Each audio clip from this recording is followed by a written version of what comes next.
All right. Thank you so much for coming on. This is a real highlight for me. I grew up in Melbourne, watching Jim's trucks all around my neighbourhood. Well, all your life, Yeah, from the age you look, you probably remember us from the beginning. Yeah. yeah, 26. So yeah, you're, I guess, the biggest name in Australia in terms of franchising. You love your economics. Done a few PhDs, though that's my sum up of you. But for the 1% of people listening along here that don't know you, yeah, tell us a bit about yourself. Well, I did never intended to go into business, least of all in this area. I intended to be an academic. I went to university back in 1971, intending to figure out questions like why civilizations rise and fall, the real big questions, which I've been fascinated by since I was a teenager. Mm. What happened to ancient Rome? Could it happen to us? Um, Started to develop extremely radical ideas, developed them through a PhD, and eventually came to the conclusion that I had absolutely no prospect of any kind of academic career because I was so wildly unorthodox. I was basically taking every explanation anybody ever gives and saying, no, you're wrong. Why did the First World War take place? Well, it was to do with what I call a lemming cycle, which is the same reason as lemmings migrate. The other things were just simply froth and buddle. So naturally, who wants to employ somebody as a historian who's got those kinds of ideas? So basically, I ended up flat broke, deeply in debt, and I decided to turn my part-time mowing business, which I did as a student, into a full-time business, just until something better came along. Right, so it was almost your backup plan rather than the primary. But it wasn't even a plan, really. It never occurred to me that I didn't have a future that way. I was a bit naive. Yeah, right. But yeah, I used to like mowing lawns. It was kind of like, it was pretty good money. It was exercise, it was outdoors, and I love the outdoors, still do. So a lot of worse ways to make a living. Yeah, definitely. So it was literally, I think, what, $24 invested into the business, and Yes. then you. Did you do sales in terms of, were you knocking on doors? Or was demand just that high for Basically, service? leaflet drops in those days. Yeah. Okay. Don't work at all now. I just put leaflets around. So the $24 was actually $4 for Letraset, which is the old system you used to have in you could buy in stationery stores, and that did some instant printing, and $20 for instant printing, and that made the leaflets. I actually had a very cracked out mower, brush cutter, and trailer from my student days, so in a sense there was more than that. But I just delivered leaflets, and the phone started to ring. And then later on, I started putting ads in newspapers and stuff. And I just found that, there was a lot of demand for my service. Even though I started off in '82, which was the drought year, and there was no lawns to mow, I just found I always had a passion for customer service. I knew nothing about business. I made terrible mistakes, but I really hated doing anything less than a great job. Yeah. So that almost obsession to cut that lawn that little bit extra, or go round the tree, or Particularly in terms of edges when you're mowing lawns, and also cleaning up cracks in the pathways, and just everything completely clean, and mowing straight lawns. And then when you dig a garden bed over, you dig it so that every blade of grass of weed has disappeared, so it's completely perfect. And then turning up when you say you will, and never letting customers down. Those kind of things, just very obsessional. I didn't do it for the sake of running a better business. I did it because it really offended me to do anything less than a perfect job. yeah, that real attention to detail. And I like to kind of call it micro marketing in a sense. It's those small things that actually add up to the big difference of, yeah, I'll hire that person again. I'll get them to come on and do my lawns every Sunday. To me, customer service is the key to everything. I actually spend very little time on marketing. I have people who get into that. But what I do is I spend my time talking to franchisees and clients. Any client in gyms, even today, who has an issue with customer service, if they ring the second time, it hasn't been dealt with the first time, they refer it to me.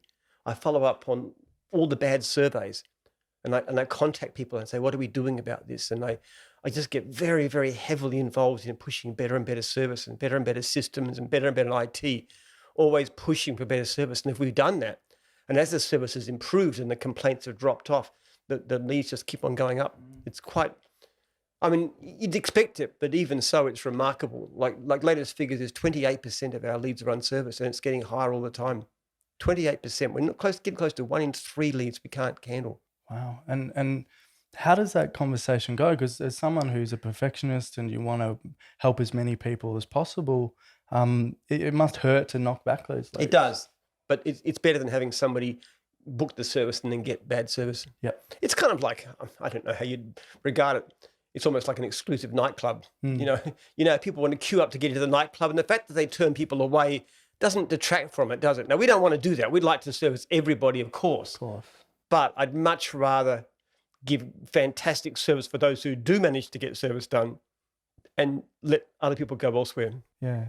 And then that keeps your brand at the top, essentially. Well, at least if they get through to us, they normally get great service. Yeah. Yeah. Not every case, of course, and I know very well because I go through all these every day. But And something that I also notice is when a franchisee goes through the training process, you make a concerted effort to meet every single one of them, even passing your phone around and getting them to take selfies. You mentioned on one of your shows. What's behind that? I want to make sure that every one of my franchisees feels able to contact me. I give them my direct phone number and direct email address during training, and I try to meet up with as many as possible one-on-one, and so that they sort of met me. They have an issue, because sometimes it's a lot of the time when franchisees approach me, it's not really, there's nothing gone wrong. They just have to explain to them why the system as it is, but sometimes it's something seriously gone wrong. Like just recently, there was a case where a prospective franchisee rang me up to say his contract had been held up for 3 weeks, and he was running out of income. And he said, "Look, I didn't want to trouble you before, but I know how busy you are." So I took my phone, I walked over to documents there and said, "What's the problem with this guy?" "Okay, that's it, starting tomorrow." And then I said to the guy, "Your biggest mistake was you didn't ring me 2.5 weeks ago." And that's the problem. People can fail in business. And the most heart-rending conversations I ever have is a franchisee who's failed. And I hate that. But sometimes it happens. They failed because of something that I could have helped with. They'd rang me months ago and just asked me, "What can I do? My franchisor is not paying pay for work guarantee," or whatever the reason. Yeah. And it's so important. And sometimes people approach me and they've got problems and I get their money back for them. I say to the franchisor, "You've done the wrong thing, get the money back." And they have to. So we have virtually no litigation within gyms, because if a franchisee's got a genuine problem, we will fix it. Yeah, that's amazing. And do you think a lot of this stems back on your hard belief in the importance of relationships? I think I've heard you say the mark of a successful man is to the level of his relationships. And do you think that's a big part of what drives all of those decisions? I don't think you're quoting me. I would speak in terms of service. Like if you look at my emails, you'd see this is how I run my business. Yeah. Our first priority is the welfare of our franchisees. We are also passionate about customer service. We sign only franchisees and franchisors we're convinced will succeed. Yeah, right. That's what it's all about. It's a very simple, and like people by our mission statements, we're going to be the number one in. It doesn't mean anything. If you say our first priority is the welfare of franchisees, everything you do goes through that prism. Yeah. What is in the franchisee's interest? Now, sometimes franchisees don't agree with me because they say you're being really harsh on me for customer service, and I'm suffering, depression and stuff, and you should be more lenient, or you should let me pay my fees. But I think what's in the best interest of franchisees as a group? And if I let customer service go in this particular situation, then other franchises will suffer. And there are thousands of families that depend on what we do for them. So you've got to have the overall view of franchisees as a group. And on the whole, we're very good at what we do, but we can still get better. That fact, actually, it's interesting. You said families rely on the franchises, and they do, as the sole breadwinner. Does that give you a big sense of purpose and passion and drive? Of course, because my franchisees, if you look at, people often say you must be so proud of having so many franchisees. I never think that way. What I think is, what really is the best motivation for me is a franchisee who tells me they're doing really well and it's been a life changer for them. I have a thing where I ring up our people who reach significant milestones, 10, 15, 20, 25 years, and just call them and thank them and congratulate them and stuff. And those are great conversations for the most part, because they'll tell you why it's been so good for them. At the same time, the most painful thing is when somebody fails. Yeah.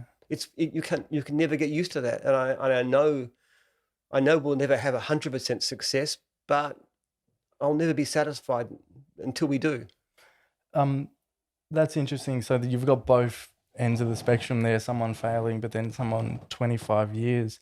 Do you have a conversation that stands out, I guess, in your mind? I guess it would be very hard of all the people that have hit 25 years, but is there one that... Well, 25 years is our longest serving franchisees are about that age. But I had a conversation with somebody. I think he was a 10-year veteran and just recently, and he's charging like $200 an hour. He's got a couple of offsiders. He's in Queensland. He said, don't like working in the heat, so he knocks off at 12 o'clock every day, and he only works Monday to Thursday, and he makes a great living. So, I mean, isn't that beautiful? Good job. He's not perhaps as ambitious as I am, because ultimately he could make a lot more if he was going to work, 50 hours a week. But the important thing, he got what he wanted. And then he was telling me about the fact that he spends time with his kids, which is a big factor. Big. So that's great. That's great sort of stuff. And I have many conversations of that kind of nature. You got a young bloke who's like, he's younger than you and he's making $500,000 a year. Well, I'm in the wrong line of work. Well, so far. So far, yeah. No. But it's quite astonishing. I don't know if you've ever read a book called The Millionaire Next Door. No, I haven't. It's well worth reading, actually. And what it actually explains, people's idea of rich people, this is American, but it's very typical of Australia too. They think rich people are sort of tech gurus and that kind of people, and corporate accountants and tax lawyers and that kind of people. And they're certainly someone that have a lot of money. But in actual fact, most American millionaires are people like me, perhaps a bit less well known, but people who run successful service businesses. Partly because they make good money, but also because they don't tend to spend as much. Like if you're a high level lawyer, you have to go and eat at posh restaurants and drink expensive wines and drive a plush car. People don't take you seriously. When you're a lawn mowing contractor, who knows? Yeah, and you can very little startup costs.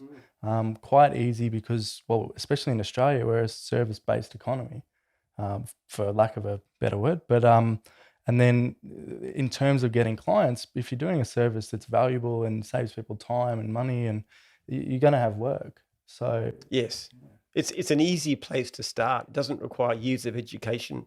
It just requires character, and character is overwhelmingly where it is. You don't even need to be fantastically knowledgeable about your area. The more knowledge you have helps. Like if you're doing mowing, it helps to be, things like having a Hort degree certainly doesn't hurt you, a Hort qualification. But it's mainly about character. It's mainly about just caring enough about doing the job well that you don't let clients down, and then just figuring out a way to do it quicker, more successfully, do a better job faster, and constantly improving what you do, cutting down on traveling, better machinery, better equipment, just thousands of different decisions. People often look about success as being, hey, you're suddenly you're going along mowing lawns, and then suddenly you have an idea, oh, why don't I franchise? And suddenly you're a multi-millionaire. It's not like that at all. It's actually thousands and thousands of little decisions. There is not a day go by in the business that I don't ask myself the question, how can we do this better?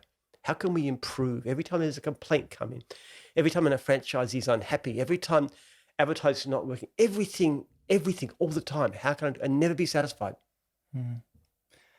Sorry, that's actually quite stunned me, really, just because it's true. Continual improvement. How can I not be?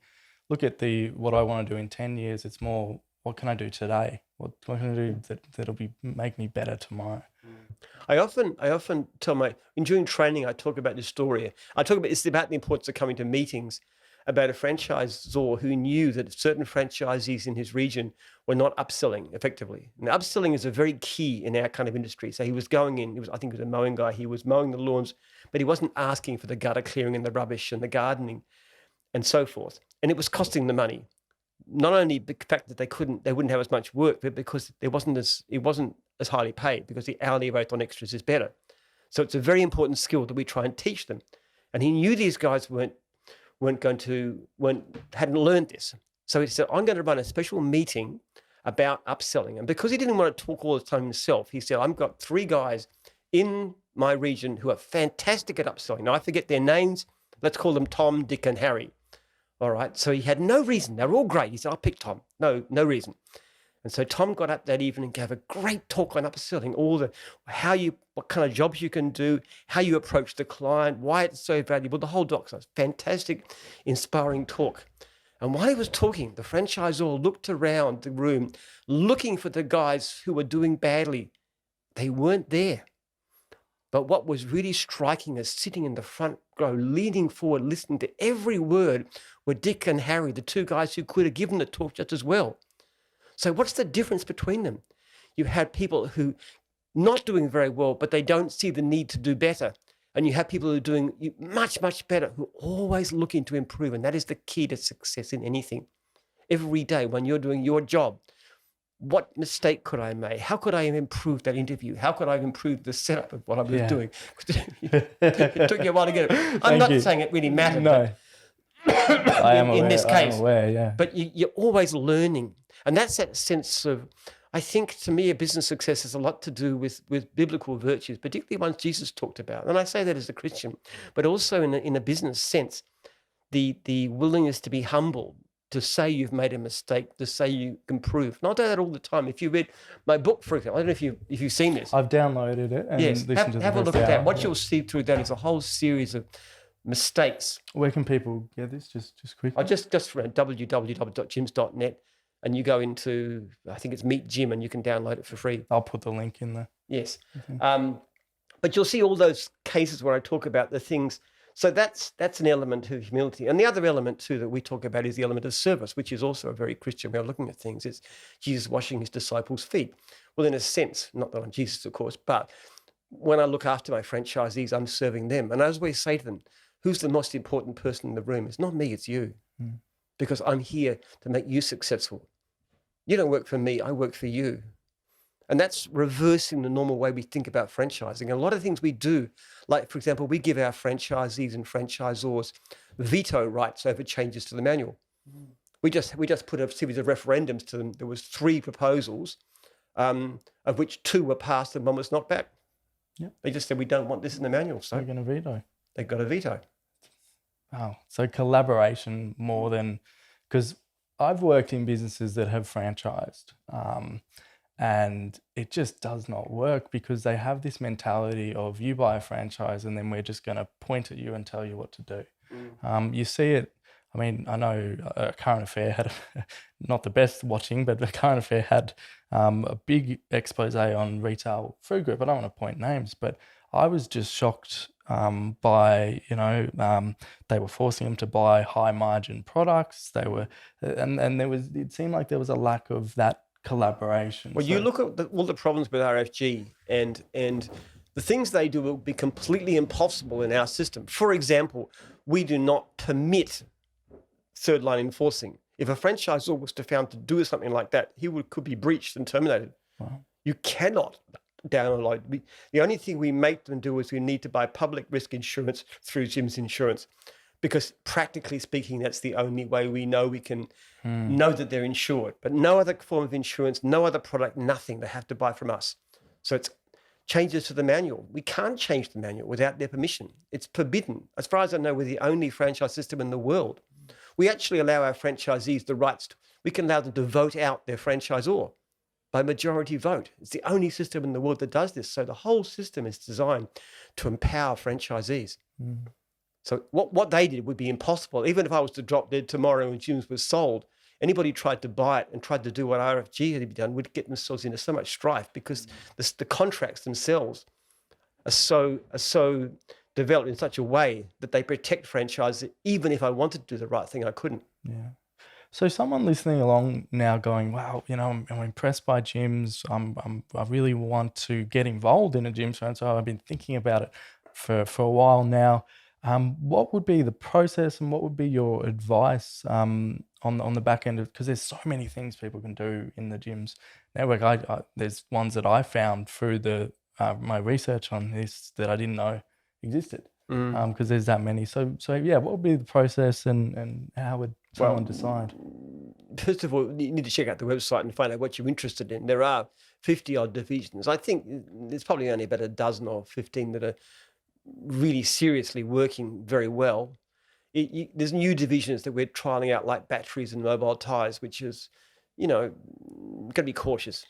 Whereas something like fencing or mowing or cleaning a pest control, test and tag, very well established dog wash, and doing extremely well. Basically, the thing to do is to contact us and then ask for some information or get contacted by a franchisor. And one of the things that they will get at that stage then is a list of all current franchisees with their direct contact numbers. And what they should do then is to ring as many as possible of those and ask what it's like. Because the thing about gyms is this: we're a very diverse organization. We've got nearly 300 franchisors across different divisions. Some are absolutely brilliant. Most are pretty good. And there's a few that I wouldn't buy a franchise from, to be quite blunt about it, because and those are the ones we're dealing with and we're putting pressure on and so forth. So you ask other people. Well, the amazing thing to me is that people don't do the most basic homework. They buy into appalling systems where they won't actually give them the information. If you don't get that information, which is it's in the law that they have to give it to you, you have to steer right away from it. Or who don't do proper research. That's the biggest thing. Research what you're doing. Listen, a couple of hours on the phone can save you from blowing an awful lot of money. Yeah, because you could see someone invest in a well-known brand, but then because they think, okay, the marketing's going to be done for me, all of that's going to be done for me, and it's almost like I just turn on the tap, hire some people, and off I go. But in reality, owning a business is not like that. It's hard work. Not everybody can succeed too.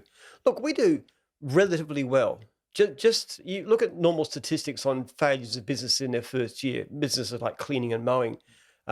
Typically, it's about a 90 to 95% failure rate. I get this off. If you look at the Cleaning and Janitorial Association of America, there's to do with cleaning there. That's the figure they'll give you: 95% fail in their first year. Our latest figure is 11%. 11%. Yeah, but 11% isn't nothing. It isn't nothing, but it's still a stark difference. It's a significantly better arrangement, and it's because of things like the fact that there's usually plenty of work. If there's not, they can go and do freebies and get paid for them, which is what we call pay for work guarantee. And then you've got coaching. You've got a franchisor who's ringing you, somebody who can answer your queries. You've got meetings, which are very important, being able to meet with other franchisees regularly. So there's a whole series behind it. But even with all that, people still fail. So I guess the thing always to be concerned about, is it right for you? And not everybody can be self-employed. Correct. You really do need to get people from sort of, I suppose, at least average business ability. Some people can be great workers, but they could never run their own business. Yeah, they're more of the technician, the worker, having that self-awareness around, okay, well, can you also do the back end stuff, like the accounts, the books, Yeah, we can help, but at least outsource. We can't do everything. No. One of the things we're working on now, we've got a psychologist to draw up some questions which we think might be relevant to success, and we're giving them to our trainees, and then we're going to actually assess how well the trainees do. So down the track a bit, we hope to be able to actually provide a diagnostic tool that we can give to prospective franchisees to check whether they're likely to succeed or not, and then try and rule out the ones who are likely to fail. Yeah. I think one of the key aspects of success too is picking something that you actually love doing. Like you mentioned that dog wash franchisees attract dog lovers, and the lawn mowing franchises, people that love being outdoors. And exactly right. So, but don't pick lawn mowing because you think it's going to be the most successful or the most financially. It's coming back to, what do you actually love doing? Yes, exactly right. People often ask what business makes the most money, and I say it's the wrong question. What do you enjoy doing? What you love doing?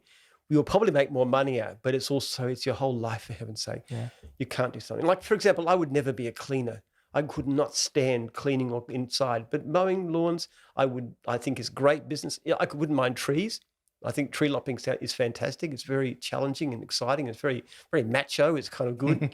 Get the beard going again. Yeah. Yep.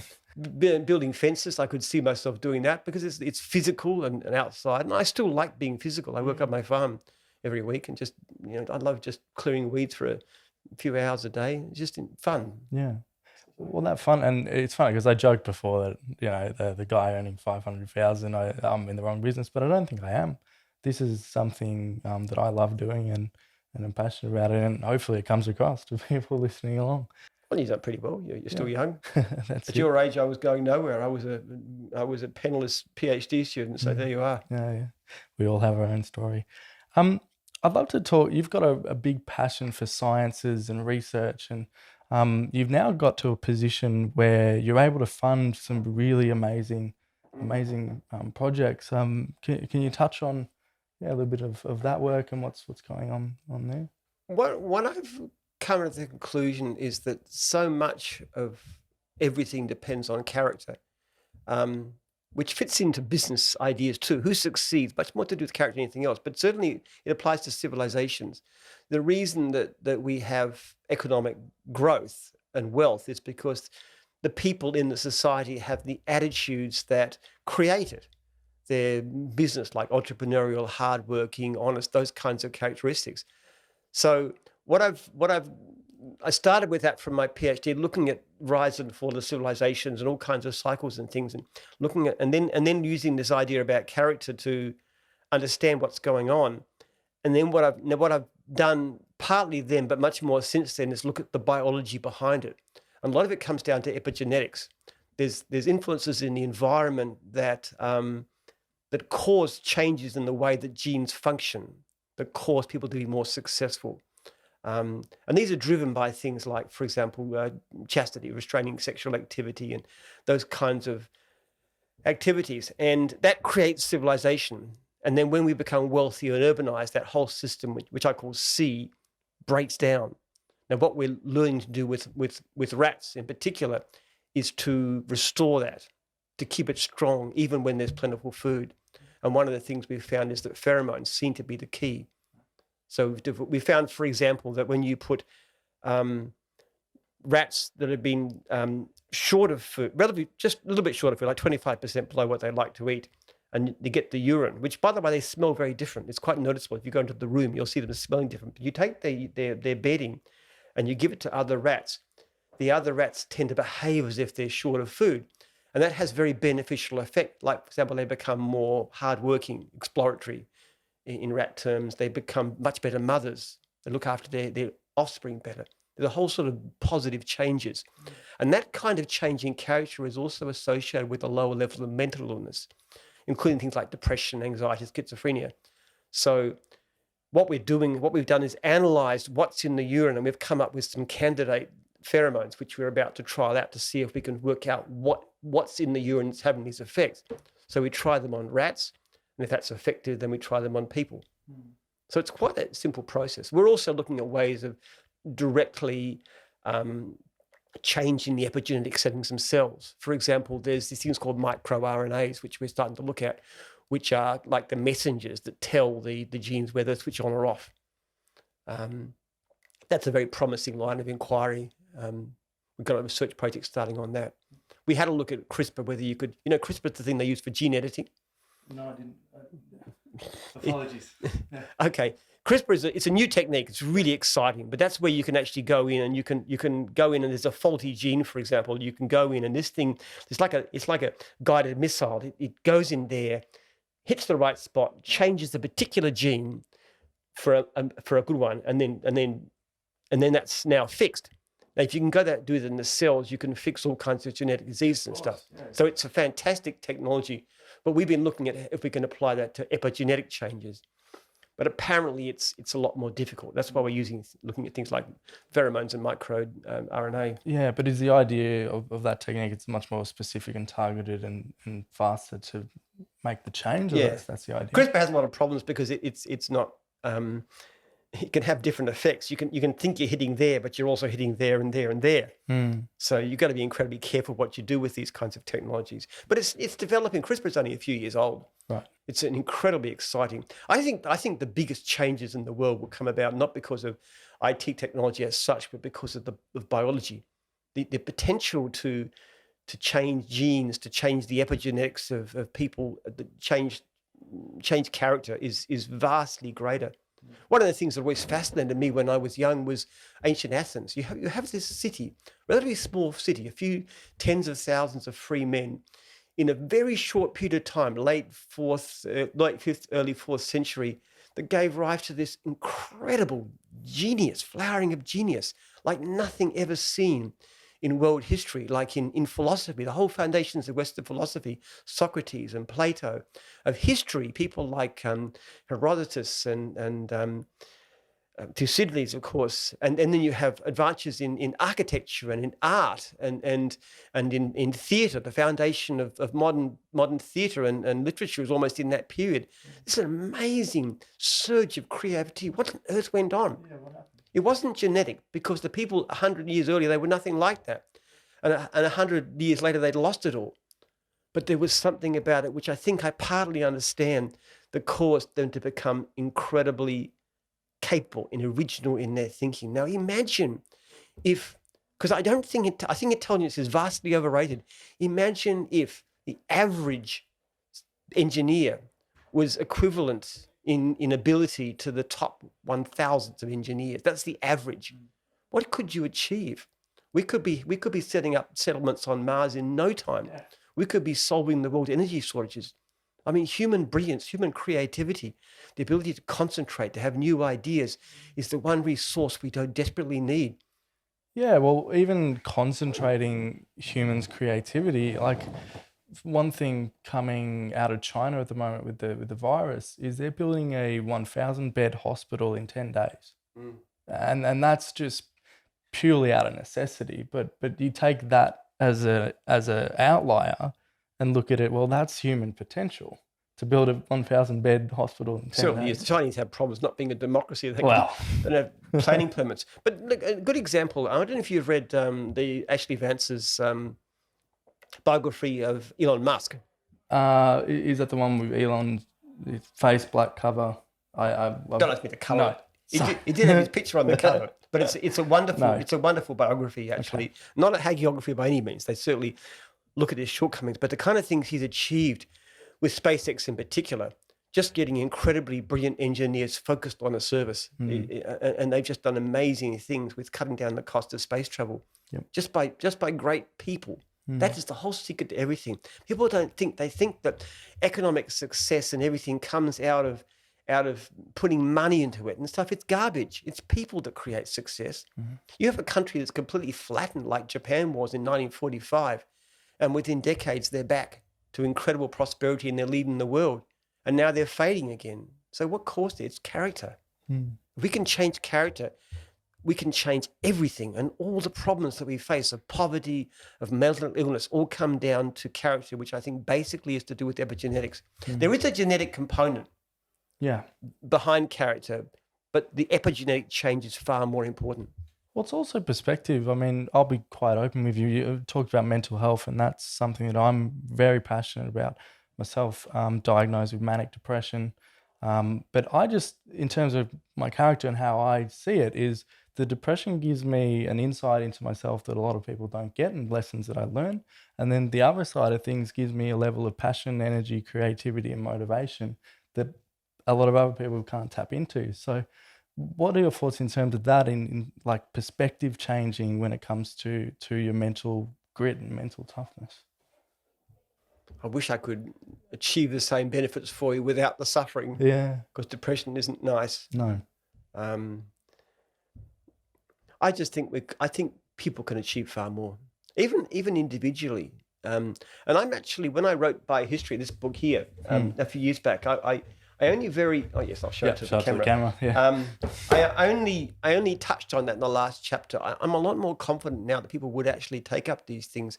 One of the things that if we could produce what I call an effective C promoter, it would have actually tremendous benefits in terms of increasing concentration and productivity.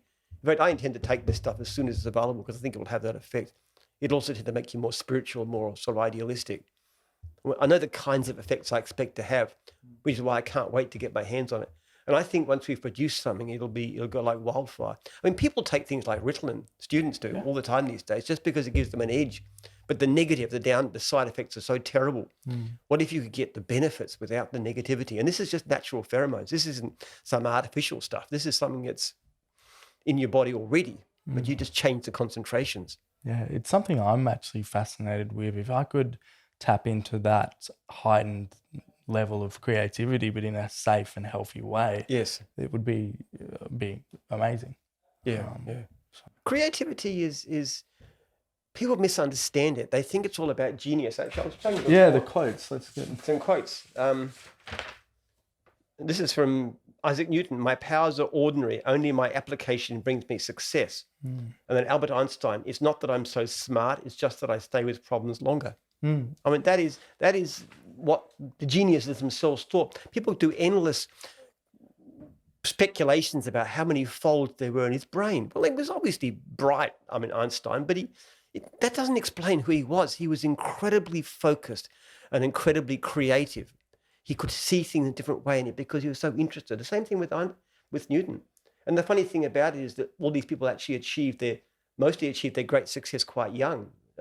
With Newton, when he was in his 20s, most of his incredible breakthroughs. And if you look at what he achieved and the breakthroughs he made with the laws of mechanics, they were extraordinary. They were just giant leaps of understanding that we look back upon them now and they seem so obvious, but yet in those days it was something amazing. And this was just a man with extraordinary focus. And that's what we could achieve. I mean, we could have the whole world could be bursting. And I'm talking about places like Afghanistan and Chad and the Congo and anywhere with the most amazing creative geniuses. And the ordinary people there to support them and work with them who are pretty brilliant themselves. You could have, theoretically, there's no reason why for the cost of a rounding error on foreign aid, you couldn't have an entire country become prosperous within a generation. Yeah. Any country in the world, by simply knowing how to change character. With if people wanted that, of course. Well, that's the hard thing is do people want to change? Do people, you could do a whole bunch of good by, because I think that's where you get into peace, you get into talk, comes from creative thinking, outside of the box thinking.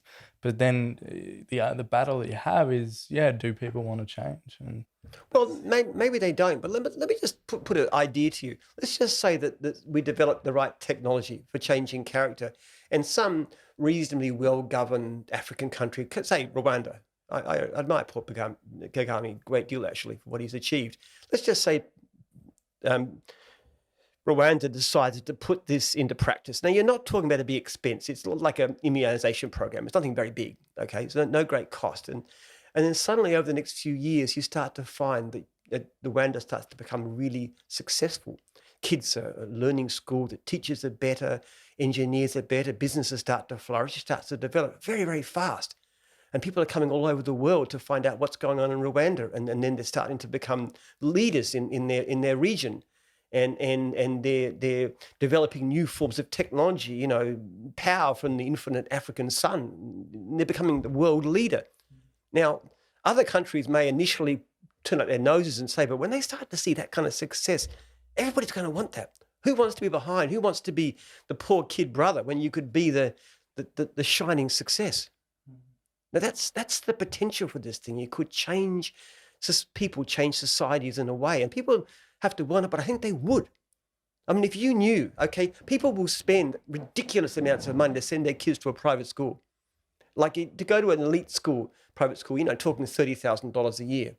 Okay, and the effect on performance is actually fairly minor, surprisingly minor. Kids do better from those schools, largely because they come from those kinds of families that do better. The actual effect is surprisingly modest. But what if there was a simple treatment, that's something that you give to your kids, which would make them happier, better behaved, they wouldn't go wild, they study hard in school, they'd be more successful. Wouldn't you want that? Wouldn't your kids want that? Yeah, possibly. And it would have a huge effect on their future. And the families that didn't do that would find themselves, they'd be the poor white trash. Mm-hmm. The ones left behind. That's right. And when they came to have children, they say, I'm not going to make the same mistakes my parents did. I'm going to give my children advantages. People want success for themselves and they want success for their children. They do. And, having that edge or that path to success, I suppose. And everyone defines success in a different way. But the other side of it too is that if this thing can be solved, we would overcome the birth deficit. Right. That Western countries in general, affluent countries in general, are not replacing themselves. Oh. And it's particularly bad in places like Singapore and Japan, where they're barely having half the babies they need to look after themselves. That's a big concern for those societies. this will tend to reverse that, because one of the things it does on rats, and it would do people, it makes people more interested in having children. And people always think in terms of economic constraints and stuff, but in fact, you have kids not for economic reasons because you like children. I've got 10 children. My siblings have got 3 siblings. They've got 3 between them. So I've got 10. Why? Because I adore children. I love children. I've got that kind of mind that really enjoys being around children. It's a great joy in my life. I have 10. Frankly, if I could, I have a lot more. I have 12 or 15. I just like them to keep on coming forever. I just really, really, really love my kids. Well, that's an epigenetic difference. That's a change of character. If that kind of attitude were more prevalent, you'd have no more problems with baby bust. The problem you'd have is that overpopulation would likely be a problem. Yeah, likely. But I mean, for countries like Singapore and Japan, who are desperate over this issue, I don't think it's the first thing that overpopulation would worry them too much. If there's a technology, if there's a biological technology that can solve these problems, I think they'd want it. And then would also at the same time cope with the economic doldrums that Japan is in, for example. I think it's very likely that countries like that will be among the early adopters of this technology once it's been developed, because they see the issue, they see the problem. Definitely. Very cool. I think that's a really awesome spot to end it, but I've got two last questions. One is, if someone's heard something over this, they want to get a copy of your books, or even get in contact with you about franchises, how would they, what's the best way? Do you have social media that you want people to follow, or? Well, people can, if you go to www.jims.net and go to Meet Jim, you'll see all kinds of stuff in there. Anybody can email me if they wish. That's how we organised this. I'm very easy to get by email. I don't give up my phone lightly, but my email is easy, jim@jims.net, very simple. Actually, if you just write to Jim's Group, they'll pass you through too. So I'm an easy person to get in touch with. And my websites are all on the site, buyhistory.org is there, jims.net. Yeah, I actually just want to mention that and thank you for your approachable personality. It makes someone like myself feel important, and thank you for that. Oh, it's been great. Of course, I don't mind the extra coverage, especially for my ideas about science. I love business, but I love science the most. Yeah. That's the thing that anybody writes to me about my thing, I always get a good answer. Fantastic. And what's coming up for you in the next sort of 6 to 12 months that you're really excited about? Maybe something in Jim's Group or anything else that I can maybe drop you an email in 6 months and ask you how it's going. Well, the thing that excites me the most, obviously, is the potential developments in my research project. But in terms of Jim's Group, one thing that's really fascinating to me right now is we're developing some excellent software. It's called Jim's Jobs, which is helping our franchisees to run their businesses better. And I think it can be better than anything on the market, and it can have massive advantages in terms of helping people to give better service, as well as providing information, avoiding complaints wherever possible, just lots of great things, and just being very efficient in helping people to run a great business. To me, software is the huge key to our success. The kind of things we do will be completely impossible. Our rating systems, for example, our survey system, it's all driven by computer software. That's been incredibly successful. It's at least half the level of real complaints, and it's been responsible, I think, for this massive surge in leads we've received recently. It wouldn't be possible. So technology to me is the greatest opportunity anywhere in terms of business, and we're developing other kinds of technology too. There's technology that allows our franchisors to look after their franchisees more cost effectively. We call it Jimbo, and actually as a sales term, all voice operated. And just designing programs that suit people's needs for business, and eventually, if it works very well, we may license it outside of Jim's Group for a price too. Yeah, fantastic. So that's really, really fun stuff. Always is. Jim, well, I've been Tim, you've been Jim, and we've been talking. Thank you so much. Good talk to you. Cheers.